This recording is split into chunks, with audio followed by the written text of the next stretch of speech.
아침에 눈을 떴습니다. 천장에 작은 얼룩을 멍하니 바라보다가 베개 옆에 놓아둔 휴대폰을 집어들었습니다. 화면에는 아무런 알림도 떠 있지 않았습니다. 카카오톡 메시지도 문자도 부재중 전화도 없었습니다. 잠시 화면을 들여다보다가 다시 내려놓았습니다. 오늘 하루 동안 내 안부를 궁금해할 사람이 과연 몇이나 될까? 그런 생각이 머릿속을 무겁게 스쳐 지나갔습니다. 예전에는 아침마다 맞춰둔 알람보다 먼저 누군가의 연락이 잠을 깨우곤 했습니다. 직장 동료의 급한 전화, 자식들의 안부 문자, 친구들의 약속 확인까지. 그런데 언제부터인가 그 소리들이 하나둘뚝 끊겼습니다.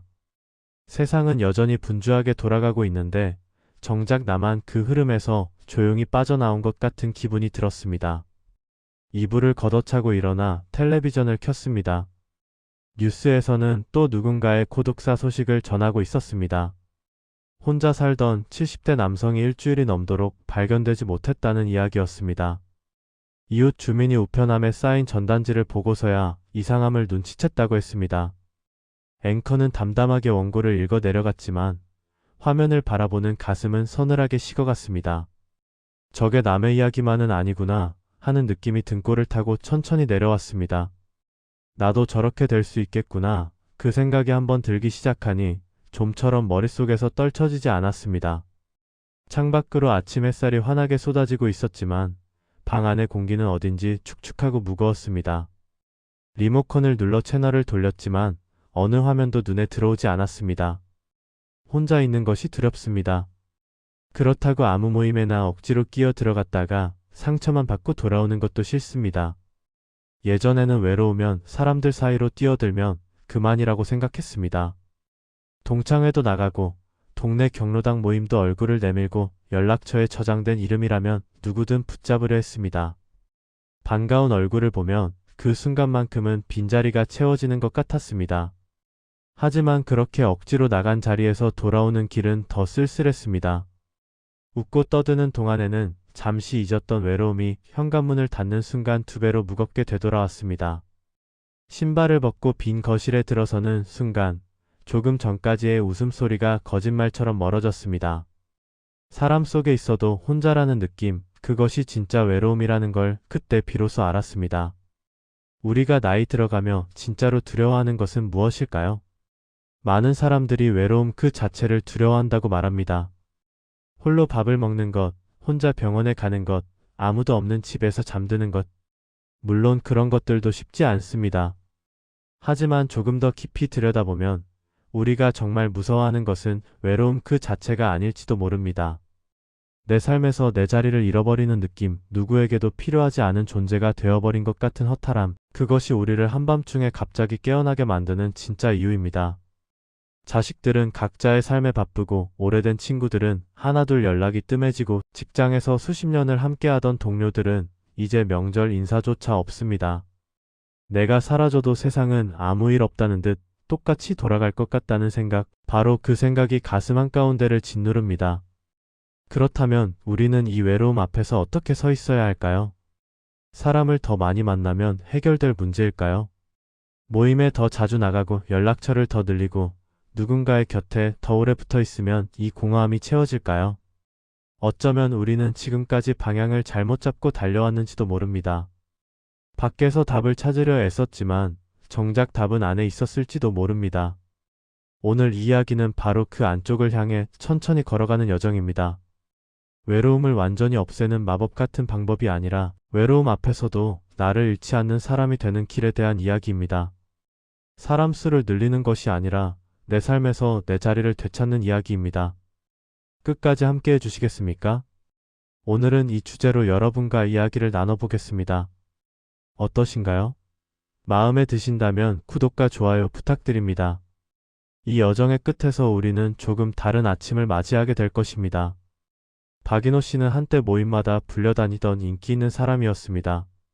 직장 생활 35년 동안 그는 회식 자리의 분위기 메이커였고 동창회에서는 언제나 중심에 서서 사람들을 웃기는 역할을 맡았습니다. 연락처에는 수백 명의 이름이 저장되어 있었고 주말마다 어느 모임에 갈지 고민해야 할 정도로 약속이 많았습니다. 사람들은 그를 좋아했고 그 역시 사람들 사이에 있을 때 가장 살아있는 기분을 느꼈습니다. 누군가 자신을 찾아주고 자신의 농담에 웃어주고 함께 술잔을 기울여주는 것. 그것이 이노 씨에게는 삶의 증거 같은 것이었습니다. 그런데 정년퇴직을 하고 몇 해가 지나자 풍경이 달라지기 시작했습니다. 처음에는 느끼지 못했습니다. 퇴직 직후에는 송별회도 있었고 후배들이 밥 한 끼 사겠다고 연락을 해오기도 했습니다. 하지만 1년이 지나고 2년이 지나면서 그 연락들은 점점 뜸해졌습니다. 먼저 전화를 걸어오는 사람이 거의 사라졌습니다. 카카오톡 단체 채팅방에는 여전히 메시지가 올라왔지만 그것은 대부분 누군가의 부고이거나 경조사 안내였습니다. 안부를 묻는 개인 메시지는 손에 꼽을 정도로 줄어들었습니다. 연락처에 저장된 수백 개의 이름은 그대로였지만 정작 그 이름들 중에서 지금 당장 전화를 걸어 이야기를 나눌 수 있는 사람은 몇이나 될까 생각하면 막막해졌습니다. 그래도 이노 씨는 모임에 나가는 것을 멈추지 않았습니다. 동창회가 있으면 빠지지 않고 참석했고 동네 어르신들 모임에도 얼굴을 내밀었습니다. 자리에 앉으면 여전히 농담을 던졌고 사람들은 그 농담에 웃어주었습니다. 술자리가 무르익으면 옛날 이야기를 꺼내며 분위기를 띄웠습니다. 겉으로 보기에 이노 씨는 여전히 사람들 사이에서 환영받는 사람이었습니다. 하지만 모임이 끝나고 집으로 돌아오는 길은 늘 이상하게 허전했습니다. 아파트 복도를 걸으며 열쇠를 꺼내는 순간, 엘리베이터 안에서 혼자 서 있는 순간 문득 이런 생각이 떠올랐습니다. 저 사람들 중에 진짜로 내 안부를 걱정해 줄 사람, 내가 아프거나 힘들 때 달려와 줄 사람이 과연 몇이나 될까? 그 질문은 한번 떠오르자 쉽게 사라지지 않았습니다. 모임에서 함께 웃었던 얼굴들을 하나하나 떠올려 보았습니다. 분명 반가웠고 분명 즐거웠습니다. 하지만 그 반가움과 즐거움이 현관문을 닫는 순간 연기처럼 흩어지는 것도 사실이었습니다. 이노 씨는 깨달았습니다. 자신이 수십 년 동안 쌓아온 것이 진짜 관계였는지 아니면 그냥 자리를 채우는 역할이었는지 헷갈리기 시작했습니다. 사람들은 그가 웃기고 분위기를 띄워주는 것을 좋아했지 그의 속마음이나 고민에는 별로 관심이 없었던 것 같았습니다. 그리고 그 자신도 사람들의 진짜 이야기를 들으려 하기보다는 늘 자신이 주목받는 것에만 신경을 썼던 것 같았습니다. 사람 수는 많은데 마음은 비어가는 노년의 모습. 이노 씨의 이야기는 어쩌면 우리 모두의 이야기일지도 모릅니다. 열심히 살았고 많은 사람을 만났고 나름대로 좋은 관계를 유지해 왔다고 생각했습니다. 그런데 정작 인생의 후반부에 접어들어 주위를 둘러보니 진짜 내 편이라고 부를 수 있는 사람이 손에 꼽습니다. 연락처에 저장된 이름과 실제로 나를 걱정해주는 사람 사이의 간극이 이렇게 클 줄은 몰랐습니다. 이노 씨는 그 간극 앞에서 처음으로 진지하게 자신을 돌아보기 시작했습니다. 무언가 잘못된 것이 있다면 그것은 사람들 탓이 아니라 어쩌면 자기 자신에게 있을지도 모른다는 생각이 들었습니다. 어느 늦은 오후였습니다. 이노 씨는 장을 보고 돌아오는 길에 아파트 현관 앞 복도에서 갑자기 어지러움을 느꼈습니다. 시야가 흐려지고 귀에서 윙하는 소리가 들리더니 다리에 힘이 빠졌습니다. 벽에 손을 짚어보았지만 소용이 없었습니다. 그대로 복도 바닥에 주저앉고 말았습니다. 장바구니가 옆으로 넘어지며 사과 몇 개가 바닥을 굴러갔습니다. 얼마나 시간이 흘렀는지 모릅니다. 정신을 차렸을 때 그는 차가운 복도 바닥에 혼자 앉아 있었습니다. 다행히 크게 다친 곳은 없었습니다. 그런데 몸을 일으키면서 머릿속을 스친 생각이 있었습니다. 만약 내가 이대로 더 오래 쓰러져 있었다면 누가 나를 발견해 주었을까? 연락처에 저장된 수백 명 중에서 오늘 내 안부를 확인하려고 전화할 사람이 과연 한 명이라도 있기는 할까? 집 안으로 들어와 소파에 앉았지만 마음이 좀처럼 진정되지 않았습니다. 휴대폰을 꺼내 카카오톡을 열어보았습니다. 단체 채팅방에는 여전히 메시지가 올라오고 있었지만 그것은 모두 다른 사람들의 이야기였습니다. 누군가의 손자 사진, 누군가의 등산 인증, 누군가의 맛집 추천. 자신에게 온 개인 메시지는 하나도 없었습니다. 전화 기록을 확인해 보았습니다. 최근 일주일간 걸려온 전화는 통신사 광고와 보험 권유가 전부였습니다. 이노 씨는 휴대폰을 내려놓고 창밖을 바라보았습니다. 저녁 노을이 아파트 사이로 붉게 물들고 있었지만 그 아름다운 풍경이 눈에 들어오지 않았습니다. 결국 나를 걱정해준 사람은 나밖에 없었구나. 그 쓸쓸한 사실이 가슴 한가운데 묵직하게 내려앉았습니다. 그날 밤 이노 씨는 오랫동안 잠을 이루지 못했습니다. 불을 끄고 누워 천장을 바라보며 지난 수십 년을 되돌아보았습니다. 모임마다 빠지지 않고 나갔습니다. 분위기를 띄우려고 누구보다 애썼습니다. 사람들이 자신을 좋아해 주기를 바랐고 그 좋아함을 얻기 위해 많은 것을 내주었습니다. 그런데 돌이켜보니 그 모든 자리에서 자신은 늘 조연 같은 존재였습니다. 주인공은 언제나 다른 사람이었고 자신은 그 주인공을 빛나게 해주는 역할에 머물렀습니다. 누군가의 이야기를 들어주고 누군가의 기분을 맞춰주고 누군가를 웃기는 것. 그것이 자신이 해야 할 일이라고 생각했습니다. 정작 자신의 이야기, 자신의 기분, 자신의 고민은 꺼내본 적이 거의 없었습니다. 그때 비로소 깨달았습니다. 내가 외로운 건 사람이 없어서가 아니었습니다. 내 인생에서 내가 늘 조연처럼 한쪽에 서 있었기 때문이었습니다. 다른 사람들의 인생에는 열심히 출연했지만 정작 내 인생에서는 주인공 자리를 텅 비워두고 있었던 것입니다. 사람들과 함께 있을 때도 나는 나를 숨기고 있었습니다. 진짜 나의 모습을 보여주기보다는 사람들이 좋아할 만한 모습만 골라서 보여주려 했습니다. 그러니 사람들이 좋아한 것은 진짜 내가 아니라 내가 연기한 캐릭터였을 뿐이었습니다. 진짜 나를 알아주는 사람이 없는 것은 어쩌면 당연한 결과였습니다. 나조차도 진짜 나를 보여준 적이 없었으니까요.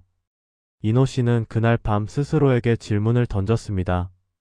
앞으로 남은 시간을 어떻게 살 것인가? 지금처럼 사람들 사이에서 분위기를 맞추며 조연으로 남은 날들을 보낼 것인가? 아니면 이제라도 내 인생의 주인공 자리를 찾아갈 것인가? 외로움을 없애려고 더 많은 사람을 만나는 것은 답이 아니라는 것을 이제 알았습니다.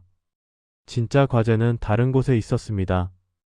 외로움 앞에서도 나를 잃지 않는 사람이 되는 것, 혼자 있어도 흔들리지 않고 내 자리를 지킬 수 있는 사람이 되는 것, 그것이 이제부터 해야 할 일이었습니다. 이 이야기는 주변 사람을 갈아치우는 방법이 아닙니다. 나 자신과 관계를 맺는 법을 회복하는 여정입니다.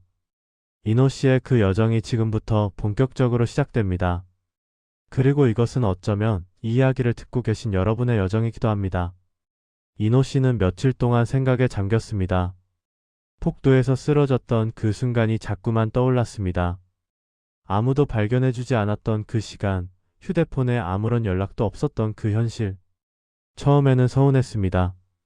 수십 년 동안 모임에 빠지지 않고 나가고 분위기를 띄우려고 그렇게 애썼는데 정작 내가 힘들 때 찾아오는 사람이 없다니. 하지만 서운함이 조금 가라앉아 다른 생각이 떠올랐습니다. 어쩌면 이것은 다른 사람들 탓이 아니라 자기 자신이 만들어낸 결과일지도 모른다는 것이었습니다. 이노 씨는 오랫동안 사람이 많아야 안전하다고 믿어왔습니다. 혼자 있으면 불안했고 누군가와 함께 있어야 비로소 마음이 놓였습니다. 그래서 마음에 들지 않는 자리에도 참석했고 별로 친하지 않은 사람과도 억지로 어울렸습니다. 상처 주는 말을 들어도 웃어넘겼고 불편한 농담 앞에서도 함께 웃어주었습니다. 나가기 싫은 모임도 빠지면 미안할 것 같아서 나갔습니다. 그렇게 자리를 지키면 사람들이 나를 좋아해 줄 것이라고, 그 좋아함이 나를 지켜줄 것이라고 생각했습니다. 하지만 결과는 어땠습니까? 수백 명의 연락처, 수십 개의 단체 채팅방. 그런데 정작 내가 쓰러졌을 때 안부를 물어오는 사람은 없었습니다. 이노 씨는 스스로에게 솔직해지기로 했습니다. 내가 그동안 지켜온 것은 관계가 아니라 자리였다. 그 자리를 지키기 위해 나는 얼마나 많은 것을 참아왔는가. 불편한 말 앞에서 웃어주느라 상처받은 마음을 삼켜왔습니다. 가고 싶지 않은 모임에 억지로 나가느라 진짜 하고 싶은 일을 미뤄왔습니다. 누군가의 기분을 맞춰주느라 내 기분은 뒷전이었습니다. 그것이 예의라고 생각했고 그것이 관계를 유지하는 방법이라고 믿었습니다. 하지만 이제 보니 그것은 예의가 아니라 소모였습니다. 나를 갉아먹는 소모. 이노 씨는 처음으로 그 사실을 인정했습니다. 나를 초라하게 만드는 관계는 예의가 아니라 소모일 뿐이다. 이 문장이 이노 씨의 머릿속에 박혔습니다. 지금까지는 관계를 유지하는 것 자체가 목표였습니다. 상대가 누구든 그 관계가 나에게 어떤 영향을 주든 일단 유지하는 것이 중요하다고 생각했습니다. 하지만 이제는 달라져야 했습니다. 모든 관계가 다 소중한 것은 아닙니다. 어떤 관계는 나를 키우고 어떤 관계는 나를 깎아먹습니다. 어떤 만남 후에는 마음이 가벼워지고 어떤 만남 후에는 지치고 허탈해집니다. 그 차이를 이제는 구별해야 할 때가 왔습니다. 이노 씨는 스스로에게 두 갈래 길을 제시했습니다. 첫 번째 길은 그대로 가는 것입니다. 지금처럼 모든 모임에 빠지지 않고 나가고 모든 사람에게 웃어주고 불편해도 참으며 자리를 지키는 것입니다. 익숙한 길이고 당장은 편할 수도 있습니다. 하지만 그 끝에서 기다리는 것이 무엇인지 이제 알았습니다. 두 번째 길은 조금 다릅니다. 조금 덜 어울리더라도, 조금 외로워 보이더라도 내 마음을 지키는 기준을 세우는 것입니다. 나를 갉아먹는 관계는 줄이고 나를 되살리는 시간을 늘리는 것입니다. 당장은 어색하고 불안할 수 있습니다. 하지만 그 길 끝에는 다른 풍경이 있을 것입니다. 이제부터 누구와 있을지보다 어떤 마음으로 나와 함께 있을지를 선택해야 합니다. 사람 수를 늘리는 것이 아니라 나와의 관계를 회복하는 것이 먼저입니다. 이노 씨는 처음으로 자신에게 허락을 내렸습니다. 모든 사람에게 좋은 사람이 되지 않아도 괜찮다고, 모든 자리에 빠지지 않아도 괜찮다고. 이것이 첫 번째 전환점이었습니다. 하지만 결심만으로는 충분하지 않습니다. 구체적으로 무엇을 어떻게 해야 할까요? 그 이야기가 곧 이어집니다. 이노 씨는 결심을 했습니다. 하지만 결심만으로는 아무것도 바뀌지 않는다는 것을 잘 알고 있었습니다. 구체적인 원칙이 필요했습니다. 매일 아침 눈을 뜨고 저녁에 잠들 때까지 실제로 적용할 수 있는 분명한 기준이 있어야 했습니다. 이노 씨는 서랍에서 오래된 노트를 꺼내 천천히 생각을 정리하기 시작했습니다. 지금까지 자신이 왜 그렇게 외로웠는지, 무엇이 잘못되어 있었는지 하나씩 돌아보면서 앞으로 다르게 해야 할 것들을 적어 내려갔습니다. 그렇게 5가지 원칙이 만들어졌습니다. 첫 번째 원칙은 관계 다이어트를 시작하는 것이었습니다. 억지로 나가는 자리는 과감히 줄이고 진짜 편안한 사람과 장소만 남기기로 했습니다. 지금까지는 모임에서 빠지면 눈치가 보였고 안 나가면 사람들에게 잊힐까 봐 불안했습니다. 그래서 별로 가고 싶지 않은 자리에도 얼굴을 내밀었습니다. 하지만 이제는 다르게 생각하기로 했습니다. 나가고 나서 오히려 지치고 허탈해지는 자리라면 그 자리는 나를 위한 것이 아닙니다. 진심으로 편안하고 함께 있으면 마음이 쉬워지는 사람, 그런 사람과의 시간만 소중히 지키기로 했습니다. 나머지는 조금씩 정리하기로 마음먹었습니다. 두 번째 원칙은 나만의 날을 정하는 것이었습니다. 일주일에 최소 하루는 누구와도 약속을 잡지 않고 온전히 혼자 보내는 시간을 만들기로 했습니다. 지금까지 이노 씨에게 혼자 있는 시간은 피해야 할 것이었습니다. 혼자 있으면 외로움이 파도처럼 밀려올 것 같았고 그 외로움을 마주하는 것이 무서웠습니다. 하지만 이제는 생각을 바꾸기로 했습니다. 혼자 있는 시간을 두려워하는 대신 그 시간을 나와 친해지는 시간으로 만들기로 했습니다. 좋아하는 음악을 틀어놓거나 동네를 천천히 산책하거나 그냥 창밖을 바라보며 멍하니 앉아 있어도 괜찮습니다. 그 시간이 바로 나를 다시 만나는 시간이 될 것입니다. 세 번째 원칙은 나를 위한 작은 지출을 허락하는 것이었습니다. 이노 씨는 평생 남을 위해 돈을 썼습니다. 자식들 학비, 가족여행, 경조사비, 후배들에게 밥 사주는 것까지. 정작 자신을 위해서는 늘 아꼈습니다. 신발이 닳아도 조금만 더 신으면 된다고 생각했고 허리가 아파도 의자를 바꿀 생각은 하지 않았습니다. 자신에게 돈을 쓰는 것이 어딘지 사치처럼 느껴졌습니다. 하지만 이제는 다릅니다. 거창할 필요 없습니다. 편한 신발 한 켤레, 허리가 편한 의자 하나, 좋아하는 음악을 들을 수 있는 작은 스피커. 나를 위해 쓰는 작은 돈이 곧 나를 위하는 마음의 시작입니다. 네 번째 원칙은 거절의 기준을 세우는 것이었습니다. 건강과 시간이 상할 것 같은 부탁 앞에서는 미안해하지 말고 이번에는 어렵습니다 라고 말하기로 했습니다. 지금까지 이노 씨는 거절을 잘하지 못했습니다. 부탁을 받으면 무리해서라도 들어주었고 그러고 나면 몸과 마음이 축 처져 있었습니다. 하지만 모든 부탁을 다 들어주는 것이 좋은 관계를 만드는 것은 아닙니다. 오히려 나를 지키지 못하면 결국 어떤 관계도 오래가지 못합니다. 이번에는 어렵습니다.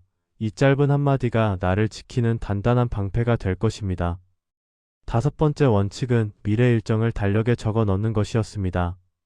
앞으로 몇 달 동안 나를 조금이라도 설레게 할 작은 일들을 찾아서 달력에 적기로 했습니다. 새로운 것을 배우는 수업 하나, 가보고 싶었던 곳으로 가는 걷기 모임, 부담 없는 작은 봉사활동. 거창할 필요 없습니다. 다음 달에 할 일이 하나라도 적혀 있으면 오늘이 조금 다르게 느껴집니다.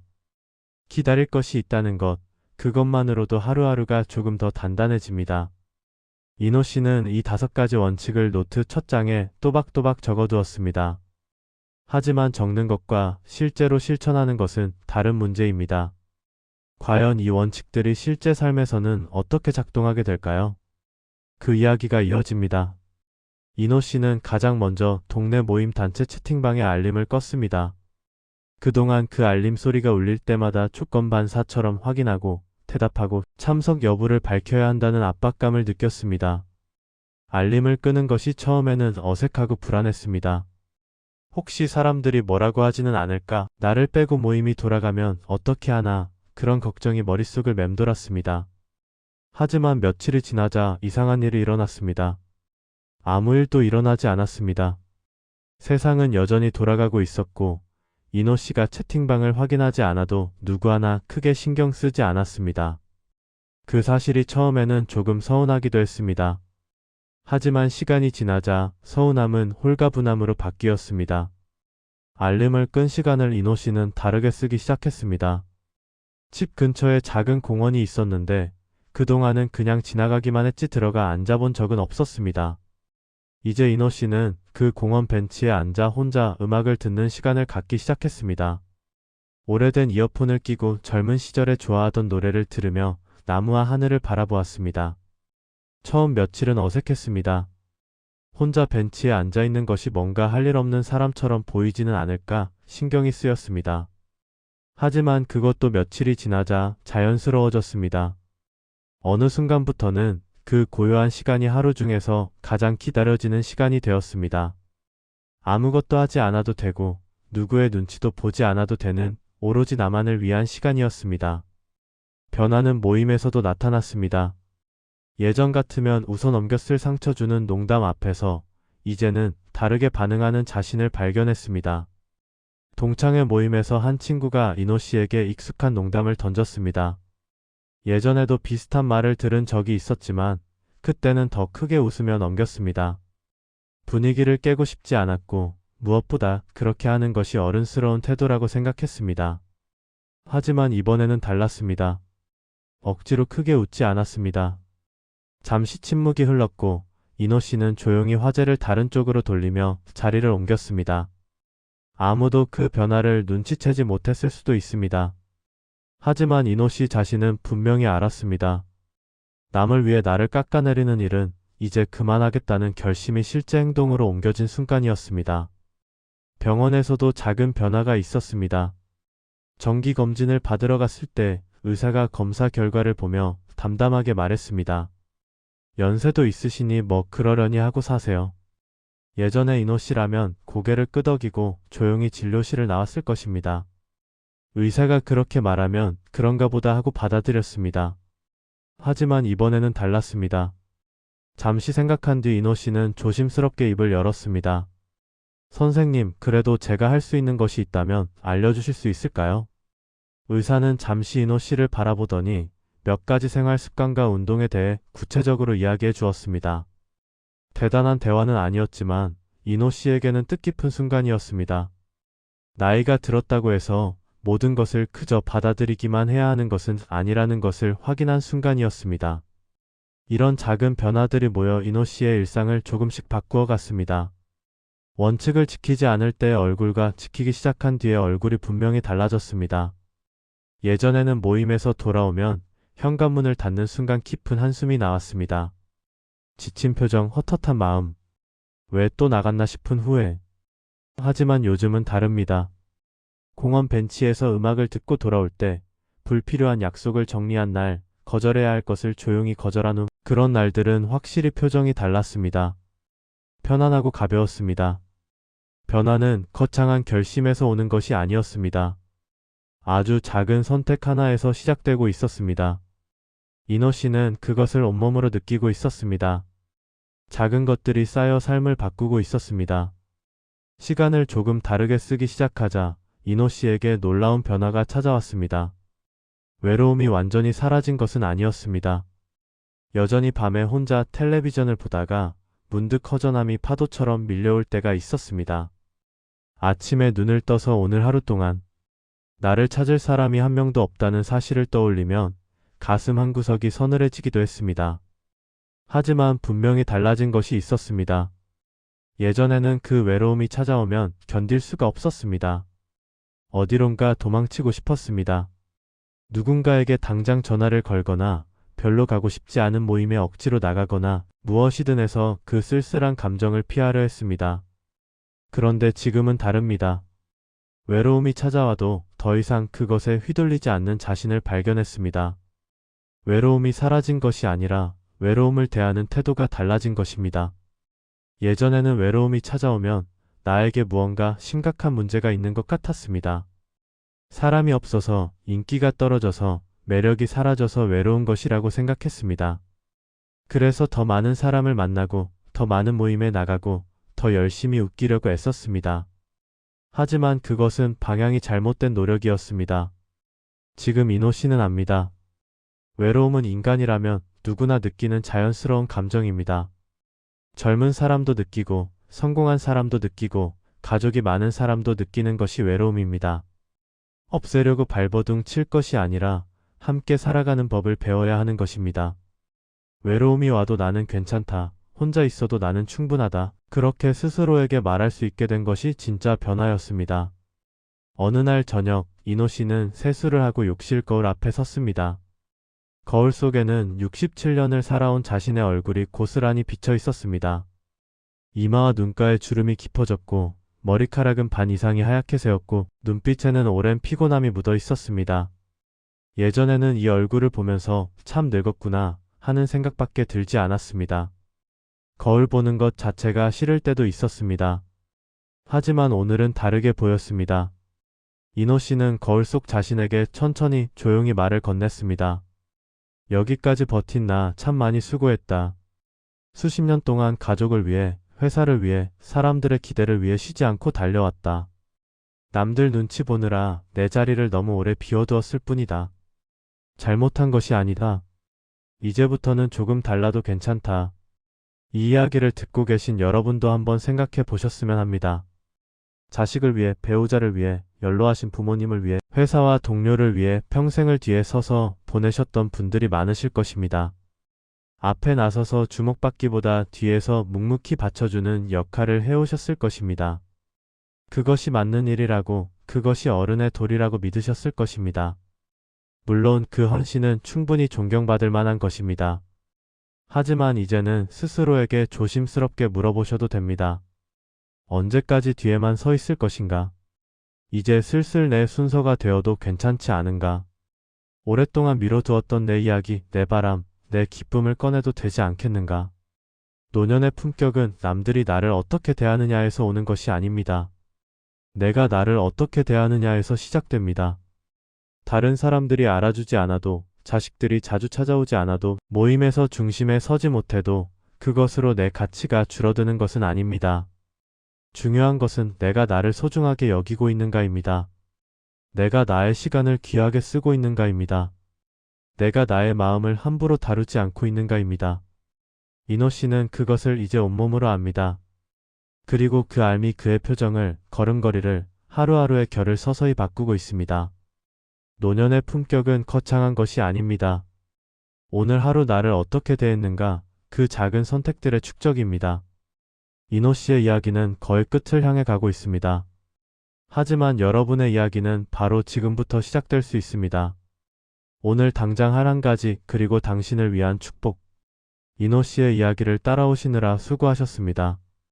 어쩌면 이 이야기 속에서 여러분 자신의 모습을 발견하셨을 수도 있습니다.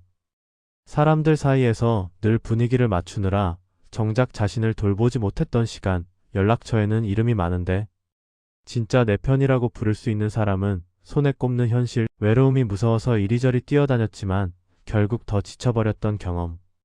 그런 것들이 낯설지 않으시다면 오늘 이야기가 조금이나마 위로가 되셨기를 바랍니다. 하지만 위로만으로는 부족합니다. 실제로 무언가를 해보아야 삶이 바뀝니다. 그래서 마지막으로 3가지를 제안드립니다. 거창한 것이 아닙니다. 오늘 당장 혹은 이번 주 안에 해볼 수 있는 아주 작은 것들입니다.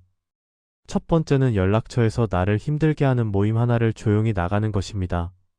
알림을 끄는 것으로 시작해도 좋습니다. 그 모임이 없어도 여러분의 삶은 계속됩니다. 두 번째는 내게 꼭 해주고 싶은 것 하나를 종이에 적어보는 것입니다. 먹고 싶은 음식, 가보고 싶은 곳, 배우고 싶은 것, 무엇이든 좋습니다. 평생 남을 위해 살아오셨으니 이제는 나를 위한 소원 하나쯤 적어도 됩니다. 세 번째는 오늘 잠들기 전에 거울을 보거나 눈을 감고 나 자신에게 수고했다 한마디 건네보는 것입니다. 소리내어 말해도 좋고 마음속으로 조용히 말해도 좋습니다. 이 3가지가 별것 아닌 것처럼 느껴지실 수도 있습니다. 하지만 이노 씨의 변화도 이런 작은 것에서 시작되었습니다. 단체 채팅방 알림을 끄는 것, 공원 벤치에 앉아 혼자 음악을 듣는 것, 거울 앞에서 스스로에게 말을 건네는 것. 그런 사소한 선택들이 쌓여서 그의 하루가 달라졌고, 표정이 달라졌고, 삶을 바라보는 눈이 달라졌습니다. 여러분도 그렇게 될 수 있습니다. 한꺼번에 다 바꾸려고 하실 필요 없습니다. 오늘 하나, 내일 하나 그렇게 천천히 가시면 됩니다. 여러분, 인생의 계절이 어느 쪽으로 기울었든 지금 이 순간이 여러분에게는 가장 빠른 날입니다. 어제는 이미 지나갔고 내일은 아직 오지 않았습니다. 지금 이 순간만이 우리가 실제로 무언가를 할 수 있는 유일한 시간입니다. 그리고 아직 남은 시간은 생각보다 많습니다. 그 시간을 누구를 위해 쓰시겠습니까? 이제는 남이 아닌 나를 위해 쓰셔도 됩니다. 자식들 뒷바라지하느라, 회사 일에 묻혀 지내느라, 다른 사람들 눈치 보느라 미뤄두었던 나만의 시간을 이제 가지셔도 됩니다. 이 영상을 다 들으신 후에 마음속으로라도 한 문장 다짐을 해보시기 바랍니다. 앞으로 남은 날들에서 나는 나를 버리지 않겠습니다. 어떤 외로움이 찾아와도 나를 소홀히 하지 않겠습니다. 내 삶에서 내 자리를 비워두지 않겠습니다. 그렇게 마음먹으시는 것만으로도 이미 첫걸음을 떼신 것입니다. 혼자 사셔도 괜찮습니다. 자식들이 자주 찾아오지 않아도, 친구가 많지 않아도, 모임에서 인기가 없어도 괜찮습니다. 당신은 이미 수십 년 동안 수많은 밤을 견뎌오신 분입니다. 힘든 일도 있었고, 상처받은 적도 있었고, 울고 싶은 밤도 있었을 것입니다. 그 모든 것을 버텨내고 오늘까지 살아오신 것입니다. 그것만으로도 당신은 충분히 존중받을 가치가 있는 사람입니다. 혼자 있어도 충분히 괜찮은 사람입니다. 저는 그 삶의 다음 장면이 더 단단하고 더 편안하길 진심으로 바랍니다. 오늘 이야기가 여러분의 하루의 작은 위로가 되셨기를 바라며 여기서 마치겠습니다.